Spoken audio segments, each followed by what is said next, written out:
Assalamu alaikum, I'm Aisha and you're watching SAMAA News. Here are today's headlines.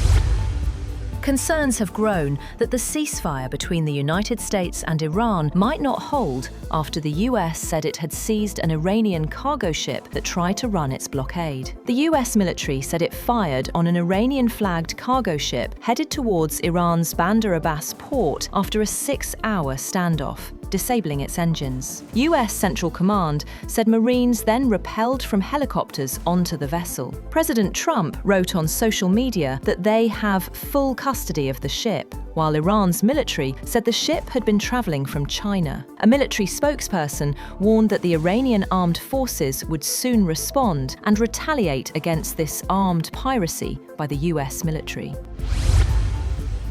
Prime Minister Shehbaz Sharif held a telephone call with Iranian President Masoud Pezeshkian to discuss the evolving regional situation and ongoing peace efforts. The Prime Minister thanked Iran for sending a delegation to Islamabad, describing the engagement as constructive, and shared updates from his recent talks with leaders of Saudi Arabia, Qatar, and Turkey. He reiterated Pakistan's commitment to facilitating dialogue and promoting regional stability, while also acknowledging Iran's engagement with Field Marshal Asim Munir during his visit to Tehran. President Pezeshkian appreciated Pakistan's diplomatic efforts and expressed confidence that bilateral relations would continue to grow stronger.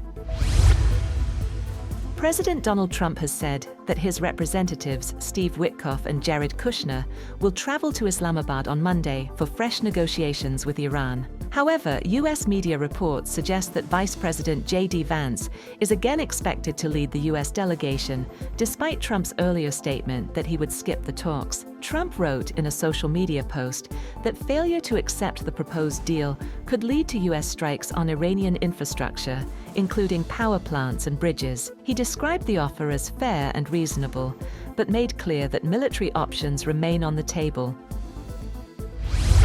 Meanwhile, security and other preparations have been completed in Islamabad ahead of the second round of US-Iran talks scheduled for Tuesday. Heavy police deployment and barbed wire were seen around the hotel in the capital's high-security red zone, where earlier negotiations were held. Iranian President Masoud Pezeshkian has insisted that Iran will not give up its nuclear rights amid ongoing tensions with the United States. According to Iranian media, Pezeshkian questioned Washington's authority to restrict Iran's nuclear program, saying no justification has been provided. The remarks come as disagreements over nuclear issues continue between Tehran and Washington.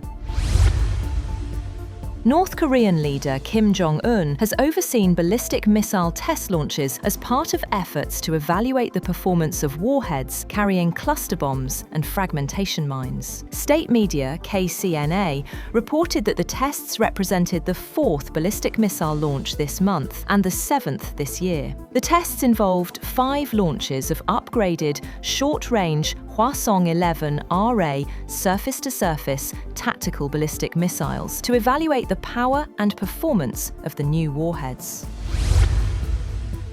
Oil prices have jumped more than 5% on fears that the ceasefire between the United States and Iran could collapse after the US seized an Iranian cargo ship while traffic through the Strait of Hormuz stayed largely halted. Brent crude futures advanced $5.08, or 5.62% to $95.46 a barrel, and US West Texas Intermediate was at $88.86 a barrel, up $5.01 or 5.97%.